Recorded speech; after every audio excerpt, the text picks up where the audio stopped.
এই ভিডিওটি করেছিলাম ২-৩ দিন আগে। রাতে রান্নাবান্না করছিলাম। নরমালি রাতে রান্নাবান্না করাটা আমার খুবই অপছন্দের। করিও না। বাট মেয়ের হচ্ছে এক্সাম চলছিল।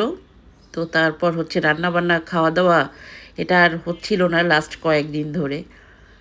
সমস্যা হচ্ছে যে মেয়ের পড়াশোনা করাইতে গিয়ে না আমি নিজেই বারবার ব্রেনলেস হয়ে যাই। ঠিক আছে? বাংলা সাবজেক্টগুলো পড়াতে তাকে আমার এত কষ্ট হয়, মানে আমি আসলে বোঝাতে পারবো না।